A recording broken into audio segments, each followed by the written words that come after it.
Assalamualaikum warahmatullahi wabarakatuh. Perkenalkan, saya Ummu Fajaria Akbari, dosen program studi pendidikan guru sekolah dasar Universitas Muhammadiyah Kupang. Pada kesempatan kali ini, saya ingin mendeskripsikan secara singkat mata kuliah yang saya ampu di program studi PGSD. Saya mengampu beberapa mata kuliah, salah satunya adalah pengembangan pembelajaran matematika sekolah dasar. Mata kuliah ini dirancang untuk membekali mahasiswa calon guru SD dengan pemahaman dan keterampilan dalam merancang, mengembangkan, dan mengevaluasi pembelajaran matematika yang inovatif, kontekstual, dan berbasis bukti ilmiah atau evidence-based practice.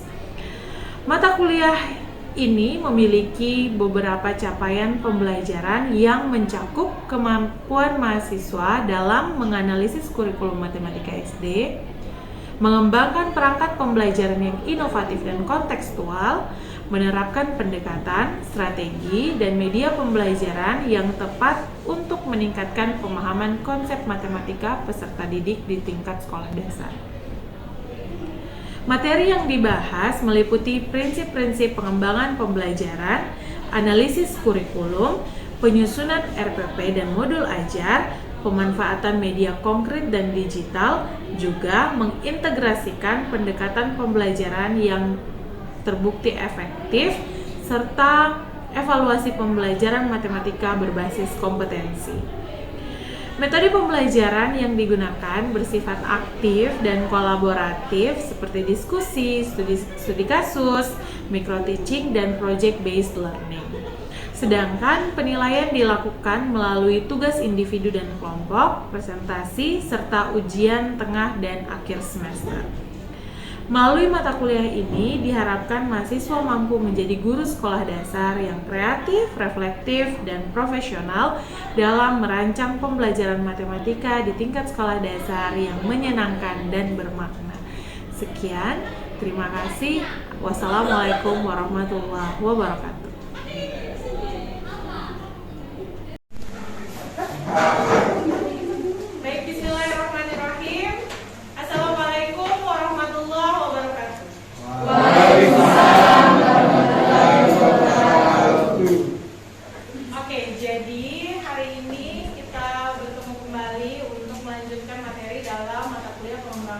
Pembelajaran matematika sekolah dasar.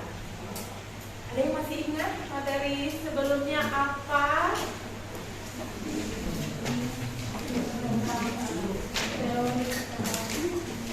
Ya, kita sudah membahas. Maaf, namanya siapa tadi?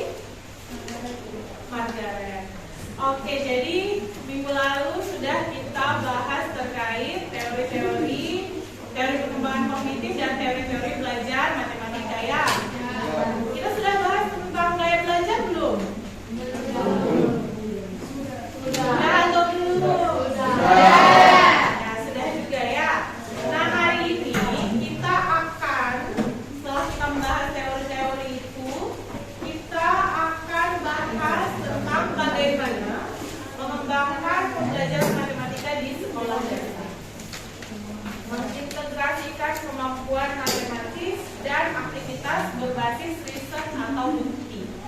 Nah, hari ini itu kita akan membahas terkait teori-teori yang menunjang bagaimana sebenarnya proses pembelajaran matematika di sekolah dasar itu mampu meningkatkan kemampuan matematis itu sendiri.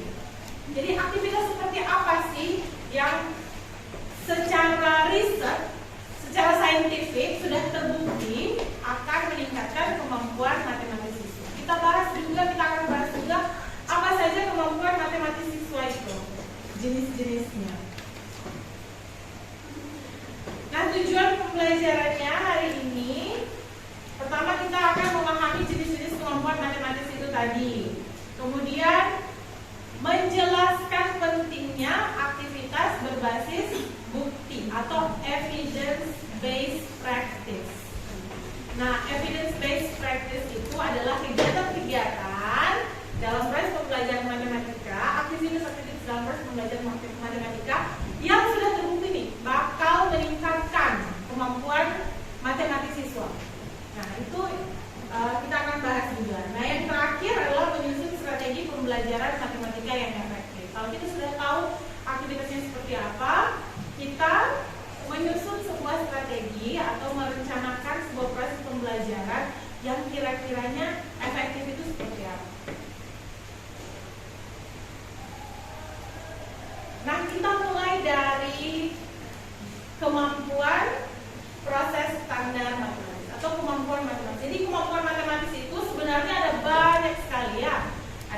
kemampuan berpikir kritis, ada kemampuan berpikir kreatif, kemampuan pemecahan masalah, kemampuan apalagi tuh? Kemampuan penalaran, representasi matematis, komunikasi matematis, dan juga koneksi matematis. Jadi ada banyak sekali.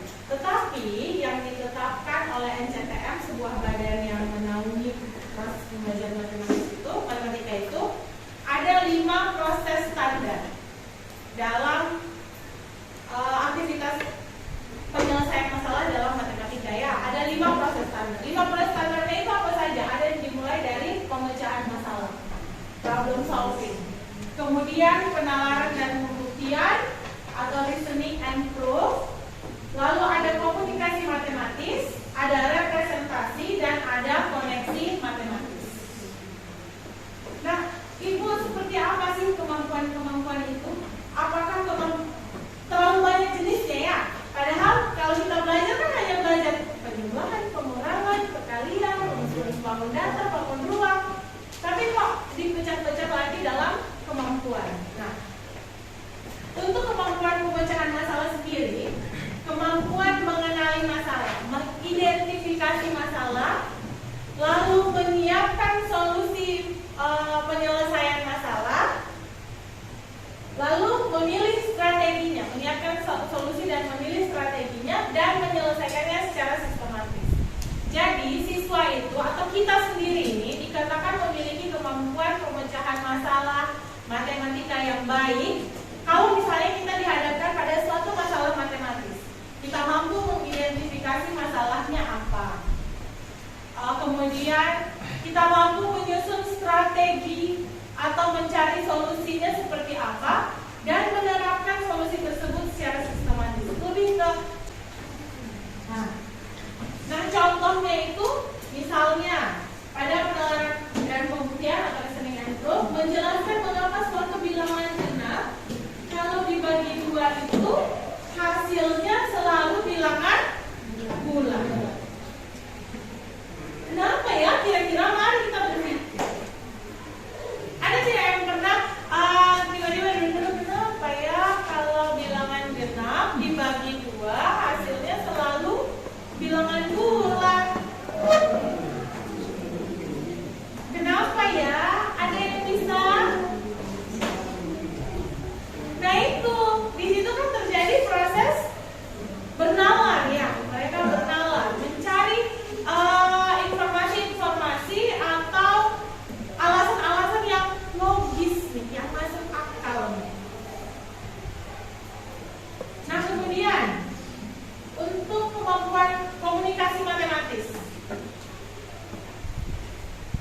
contohnya kita bisa meminta siswa menjelaskan bagaimana cara menghitung luas persegi panjang secara lisan dan tulisan. Kemudian representasi. Representasi secara pengertiannya itu kan kemampuan menyajikan ide matematika dalam bentuk gambar, tulisan, simbol, dan lain sebagainya. Contohnya misalnya, kita meminta siswa untuk menggambar pecahan 3/4 menggunakan lingkaran yang kita bagi 4. Ada bayangannya tidak? Representasi matematis. Kita mau menerjemahkan info-info matematis itu dalam bentuk gambar, tabel, diagram. Misalnya ya. Misalnya nih, kita mau minta, tapi terlihat ya? Kita mau minta siswa untuk menggambarkan pecahan 3/4 kan? Dari sebuah lingkaran yang kita bagi 4. Kira-kira bentuknya yang mana nih? Sebelum kita kasih ke anak-anak SD, coba kalian dulu coba. Lingkaran ini 3/4-nya yang mana?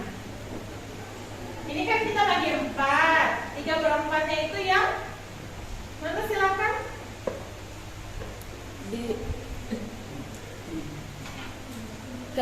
Kalau bisa diarsir satu supaya lebih.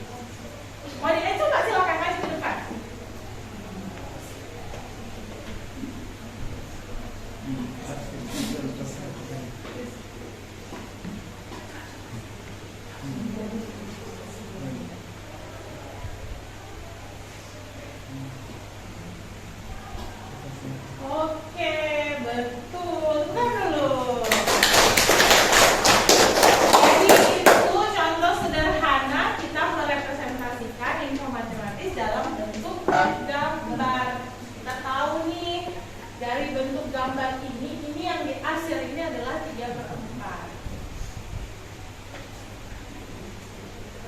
Kemudian ada koneksi matematis.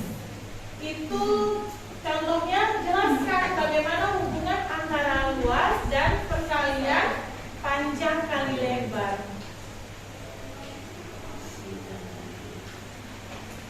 Ada yang bisa jelaskan?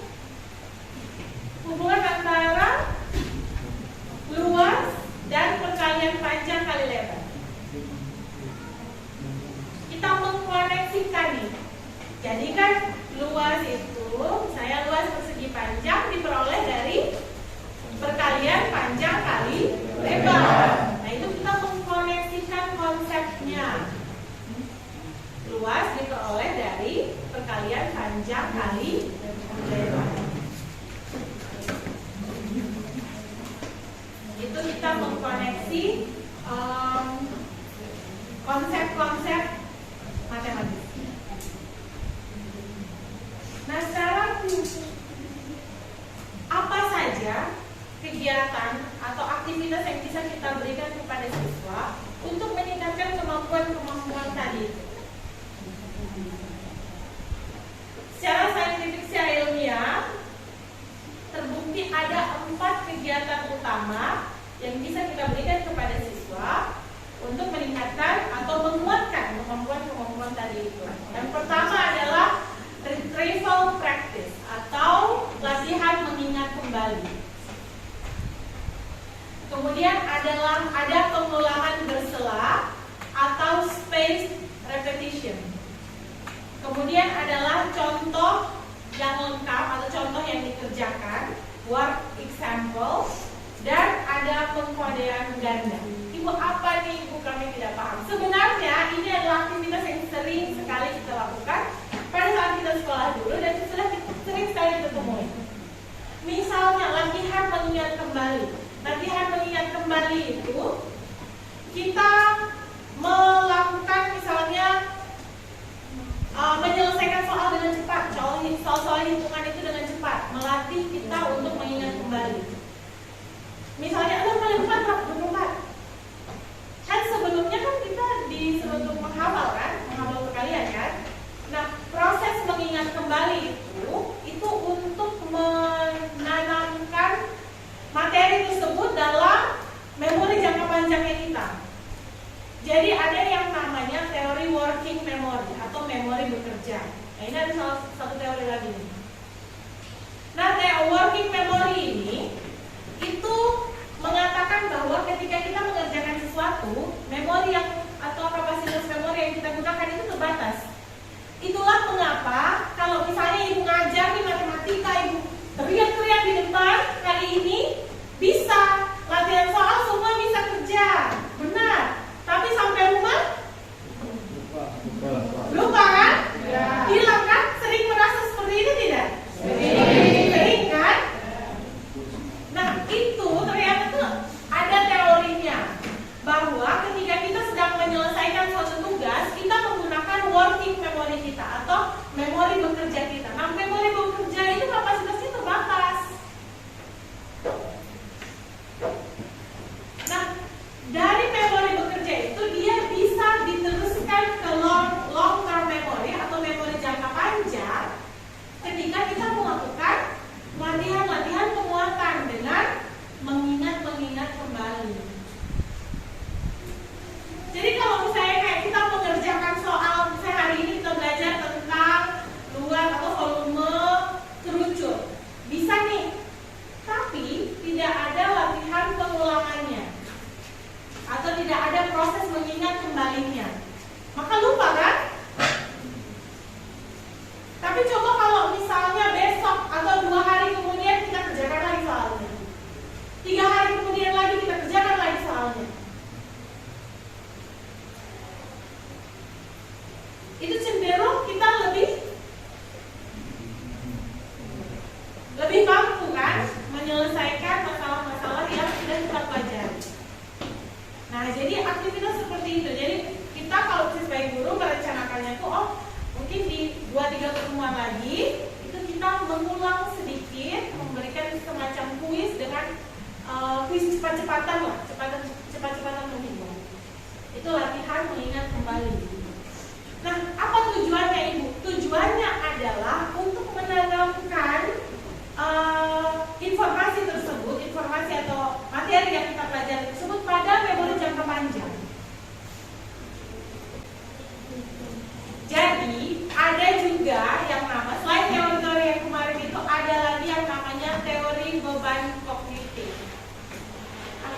cognitive load theory.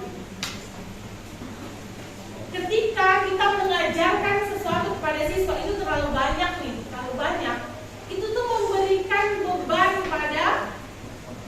kognitif mereka, beban kepada kemampuan berpikir mereka.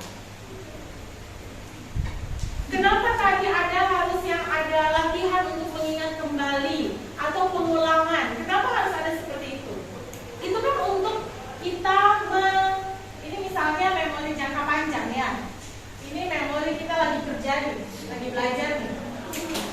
Memori kenapa harus ada aktivitas seperti mengingat kembali, pengulangan materi, pengulangan belajar materi itu supaya materi yang kita pelajari ini dia bisa terekam di memori jangka panjangnya kita. Kalau sudah terekam di sini, itu ketika kita mau menyelesaikan suatu masalah yang membutuhkan memori yang sudah ada ini, tidak akan lagi membebani memori kerja. Contoh misalnya, ibu mau tanya nih, atau ibu mau minta seorang siswa menyelesaikan soal luas persegi panjang. Luas persegi panjang dengan panjang 6 meter, lebarnya 12 meter. Berapa luasnya?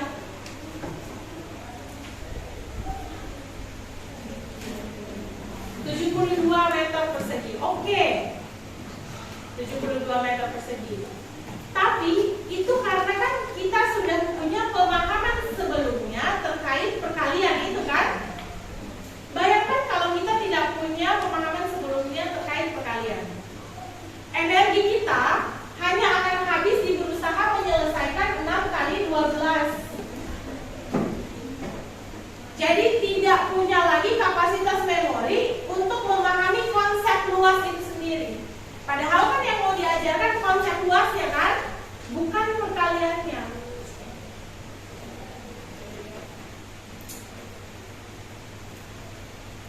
Itulah kenapa kita membutuhkan memori, kemampuan-kemampuan dasar itu berada di dalam memori jangka panjang. Kenapa kalian disuruh mati-matian kan hafal perkalian? Supaya itu tertanam retensi di dalam kepala kita. Ketika kita menyelesaikan masalah yang lebih besar, kita tidak perlu lagi sibuk dengan menyelesaikan perkalian atau penjumlahannya, karena itu sudah ada nih, sudah jadi modalnya kita nih. Gitu.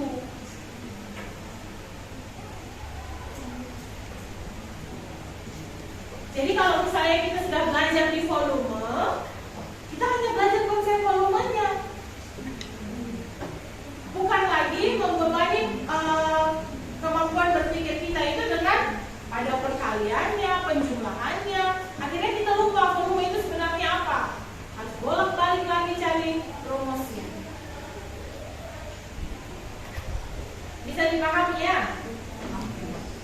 Nah kemudian ini salah satu aktivitas yang menarik nih dan lagi digaungkan untuk masuk ke dalam kurikulumnya kita, yaitu coding atau penkodean. Sering dengar kata coding atau biasa dengar itu ya programmer gitu ya. Nah ternyata aktivitas coding itu bisa diterjemahkan dalam atau bisa dimasukkan dalam aktivitas pembelajaran matematika.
masuk dalam dekomposisi, aktivitas dekomposisi dalam coding namanya. Menguraikan sebuah pola. Nah, jadi keempat aktivitas ini yang sudah terbukti secara ilmiah itu tuh meningkatkan kemampuan. Karena fokusnya di menanamkan pengetahuan tersebut dalam memori jangka panjang.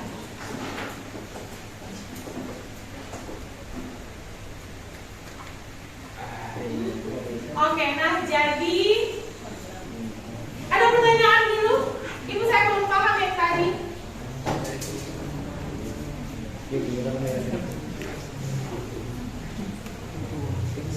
Oke, kalau misalnya belum ada pertanyaan, kita diskusi dulu ya.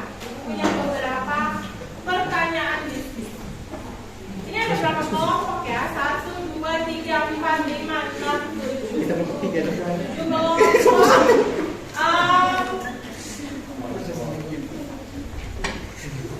Kelompok 1 dan 2, topik 1, 3 dan 4, topik 2, 5 dan 6, topik 3, kelompok 7, topik 4. Ini 1, 2, 3, 4, 5, 6, 7.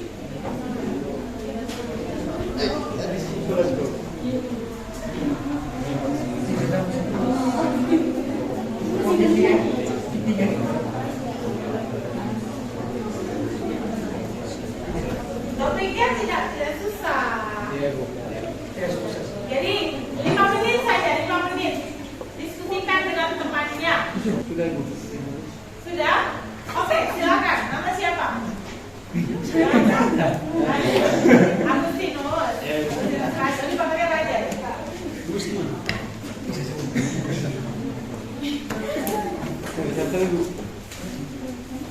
Ayo.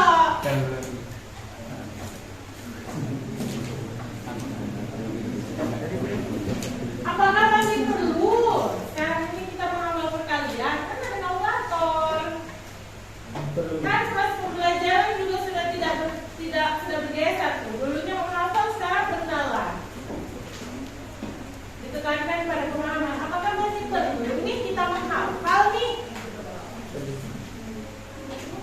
Disertakan nama San Agustinus. Perlu Ibu.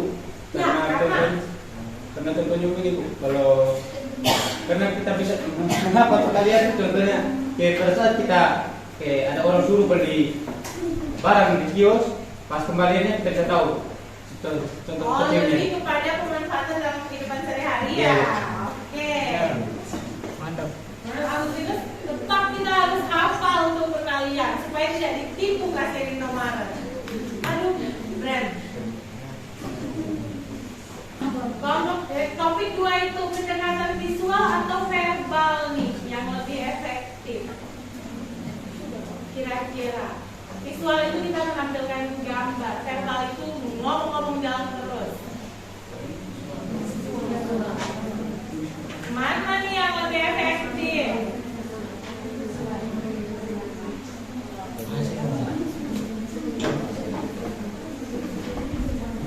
Yang ketiga, kenapa?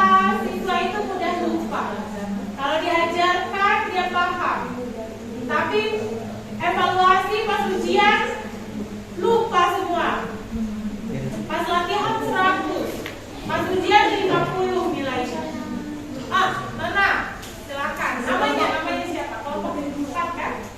Iya, kelompok 4 ke 2 di pendekatan visual atau verbal mana yang lebih efektif? Jawabannya pendekatan visual pakai gambar-gambar, karena untuk anak-anak SD, anak-anak di bawah umur, mereka lebih memahami gambar, lebih mudah mengerti, Lebih memahami dan lebih mengerti gambar gitu ya. Oke, jadi lebih cenderung ke visual. Oke, Ibu terima dulu jawabannya. Bagaimana?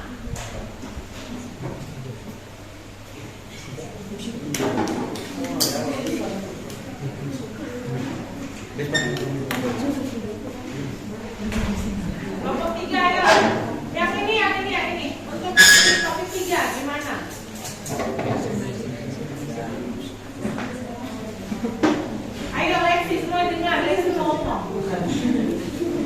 Ayo, kenapa siswa itu jadi mudah lupa?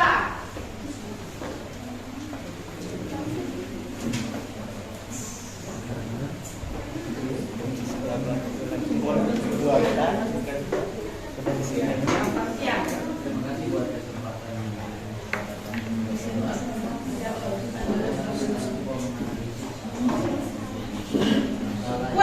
Kuat suaranya. Bahwa di mana siswa tahu ketika disampaikan secara luas, tapi ketika terjadi pengulangan 2 minggu ke depan siswa itu lupa. Ya. Di sini kita tahu bahwa anak-anak itu lebih cenderung suka untuk bermain. Jadi ketika anak-anak itu saat belajar mereka fokus, setelah keluar anak-anak itu lebih memilih untuk bermain daripada mengulangi kembali apa yang sudah dipelajari. Sehingga ketika ada pengulangan 2 minggu kemudian anak itu lupa, mungkin ingat sedikit tapi kebanyakan lupa. Oh, jadi kematangan informasinya itu ya tidak tertanam dengan baik. Oke. Karena lebih sibuk bermain kata Lensi. Kenapa lupa? Karena mereka itu tidak pelajari kembali apa yang sudah diberikan oleh guru, tapi sibuk bermain. Jadi kematangan informasinya itu yang tidak tercapai. Kemudian kelompok 7, ayo. Apakah pemberian contoh soal lengkap dengan penyelesaian membuat siswa pasif dan tidak bisa menyelesaikan masalah sendiri?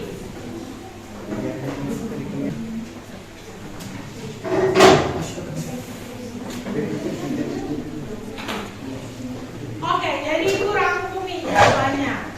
Dari topik tadi bilang tetap harus menghafal untuk supaya dia bisa digunakan dalam kehidupan sehari-hari ya, tidak ditipu sama kata-kata itu. Nah, tadi topik yang kedua pendekatan visual atau verbal mana yang lebih baik? Lebih condong ke visual ya. Nah, Ibu terima dulu jawabannya. Nah, terus kenapa siswa mudah lupa? Karena tidak ada repetisi atau pengulangan pembelajarannya, tidak diulang belajar, tidak diingat-ingat kembali gitu ya. Terus apakah pemberian contoh soal lengkap itu dapat membuat siswa pasif atau tidak mampu menyelesaikan masalah sendiri? Tadi jawabannya cenderung ke iya ya, menyetujui bahwa pemberian soal itu membuat siswa pasif. Nah, Ibu mau tarik garis lurus dulu di sini terkait dengan hafal menghafal tadi.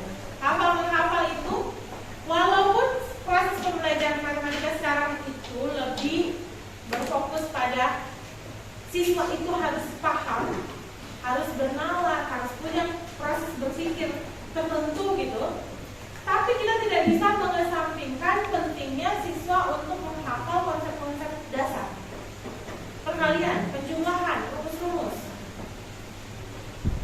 rumus luas, volume, keliling, itu memang harus dalam bentuk hafalan yang tertanam. Supaya apa? Supaya ketika dia menemukan suatu masalah, dia tidak perlu lagi membebani pikirannya dengan masalah-masalah dasar yang tadi itu. Karena sudah ada di dalam sini. Dia tinggal menyelesaikan masalah dalam gambaran yang lebih besarnya. Kayak kalau misalnya mau menyelesaikan, contohnya menyelesaikan volume, atau ada sebuah bak diisi 3/4 air. Baknya ukurannya panjang sekian, lebar sekian, tinggi sekian. Berapa volume air yang ada di dalam bak itu? Nah, kalau misalnya dia masih belum paham perkalian, perhitungan-perhitungan dasar, dia harus memulai menyelesaikan permasalahan volume itu dari perhitungan paling dasar kan? Nah, akhirnya dia sibuk dengan hitung-menghitung, lupa dengan konsep yang sebenarnya mau kita ajarkan.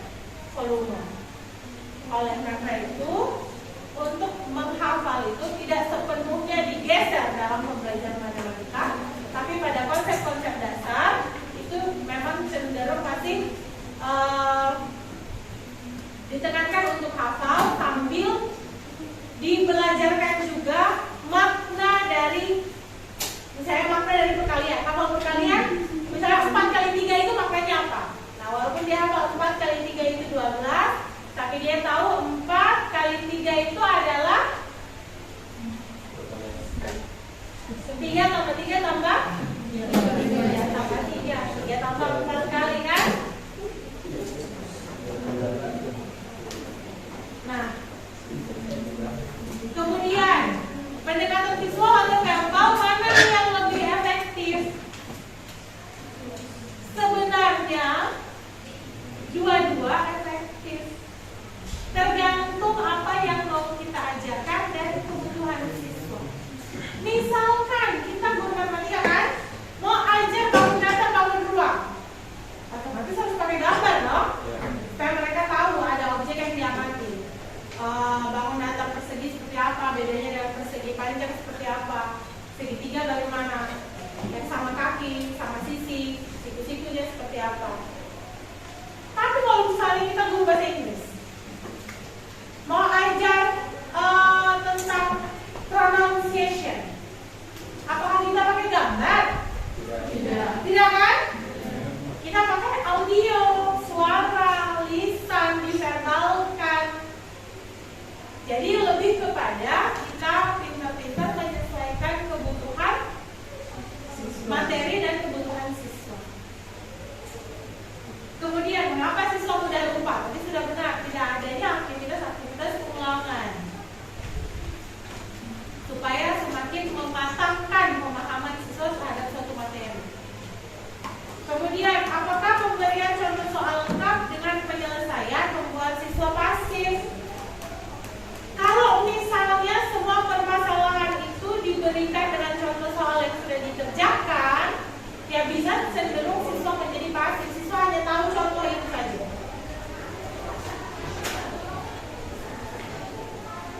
Tapi bagaimana? Maksudnya kapan waktu yang tepat tuh kita menggunakan contoh yang sudah ada penyelesaiannya? Kita gunakan contoh yang sudah ada penyelesaiannya itu pada konsep baru. Ada konsep yang baru. Kalau misalnya kita mau memberikan variasi atau konsepnya itu naik tingkat sedikit, nah itu bisa tuh kita memberikan kebebasan kepada mereka untuk berpikir.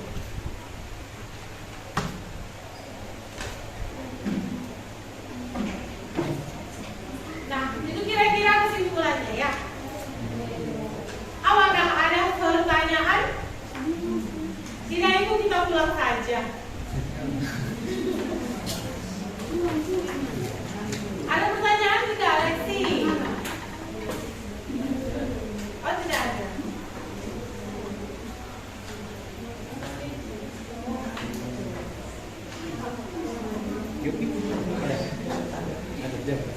Kalau tidak ada pertanyaan nih, Ibu mau kasih satu tugas.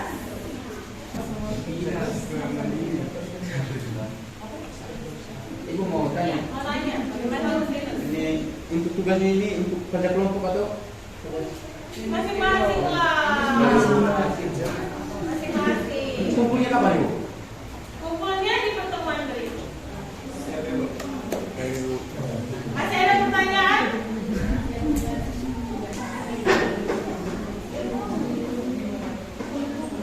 Oke, kalau misalnya tidak ada pertanyaan lagi, kita akhiri ya pembelajaran pada hari ini. Kalau misalnya setelah dari sini baru tiba-tiba ada pertanyaan, jangan sungkan-sungkan WA Ibu, balasnya kapan Ibu tidak tahu. Ya. Ini ada. Oke.